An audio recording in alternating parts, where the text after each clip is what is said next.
आज ही Doubtnut app download करें। Doubtnut पर होगा अब आपके सभी मैथ्स, केमिस्ट्री, फिजिक्स और बायोलॉजी डाउट्स का सफाया। बस अपने क्वेश्चन की फोटो खींचो, उसे क्रॉप करो और तुरंत वीडियो सोल्यूशन पाओ। Download now. यहाँ पर हमें बताना है कि प्लांट्स में से गिवन ऑप्शंस में से ऐसा कौन सा सेल है जो टोटीपोटेंसी शो करेगा। अब टोटीपोटेंसी से हमारा क्या मतलब होता है? जब भी कोई सेल अपनी इमेच्योर स्टेज से डेवलप होके अपने अंदर कई सारे चेंजेस लाके डिफरेंशिएट हो जाता है, मैच्योर हो जाता है एक पर्टिकुलर फंक्शन परफॉर्म करने के लिए, तो हम कहते हैं कि वो सेल अब डिफरेंशिएट हो गया है। और ऐसा कोई सेल जो अभी डिफरेंशिएट नहीं हुआ है, यानी किसी भी तरह के सेल में डेवलप करने की, डिफरेंशिएट करने की वो एबिलिटी रखता है, उसको हम टोटीपोटेंट कहते हैं। तो अगर अपने ऑप्शंस को देखें, पहला हमें दिया हुआ है जाइलम वेसल्स।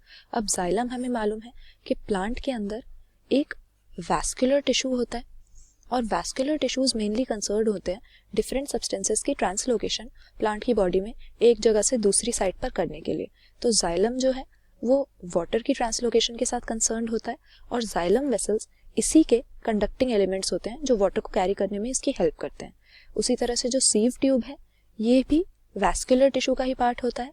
फ्लोएम जो प्लांट्स में वैस्कुलर टिश्यू होता है जो कि शुगर्स की या हम कह सकते हैं फोटोसिंथेट्स की ट्रांसलोकेशन करता है, उसका ये मेन कंडक्टिंग एलिमेंट होता है।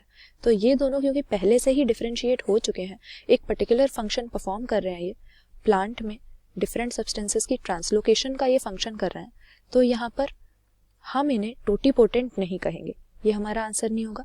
उसी तरह से कॉर्क सेल्स जो हमें यहाँ पे दिए हुए हैं, ये फेलोजेन नाम के एक मेरिस्टेम में से अराइज होने वाले सेल्स होते हैं जिनको हम फेलम के नाम से भी जानते हैं।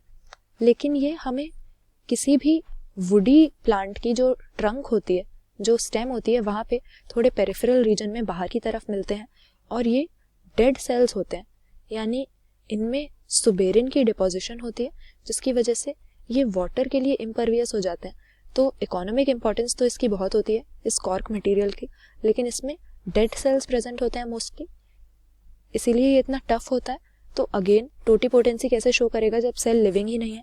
तो मेरिस्टेम यहाँ पर हमारा करेक्ट आंसर हो जाएगा, क्योंकि मेरिस्टेम में हमें ऐसे सेल्स मिलते हैं प्लांट के अंदर जो कि अभी भी सेल डिवीजन की एबिलिटी रखते हैं, यानी वो डिवाइड हो होकर किसी भी तरह का सेल बना सकते हैं और बाद में जाकर जब वो मैच्योर होंगे अपने सेल वॉल्स में, सेल मेम्ब्रेन्स में और प्रोटोप्लाज्म में कुछ मॉडिफिकेशंस करेंगे एक पर्टिकुलर फंक्शन परफॉर्म करने के लिए, तो वो किसी भी तरह के सेल में प्लांट की किसी भी साइट पर जाकर किसी भी पार्ट में वो डिफरेंशिएट हो सकते हैं। तो इसी तरह के सेल्स को हम टोटीपोटेंट कहते हैं। और मेरिस्टेम प्लांट का वो हिस्सा होता है जो सेल डिवीजन करता है एक्टिवली, प्लांट में रिपेयर्स करता है और ग्रोथ और डेवलपमेंट भी इसके कराता है। तो इसके सेल्स टोटीपोटेंट होते हैं, यानी मेरिस्टेम के सेल्स आगे जाकर प्लांट के डिफरेंट पार्ट्स और टिश्यूज की फॉर्मेशन करेंगे, इसीलिए हम इनको टोटीपोटेंट कह सकते हैं, क्योंकि आगे जाके ये किसी भी तरह के सेल में खुद को बदल सकता है। क्लास 6 से 12 से लेके नीट, IIT, JEE मेंस और एडवांस के लेवल तक 10 मिलियन से ज्यादा स्टूडेंट्स का भरोसा। आज ही डाउनलोड करें डाउटनेट ऐप या व्हाट्सएप कीजिए अपने डाउट्स 8400 400 400 पर।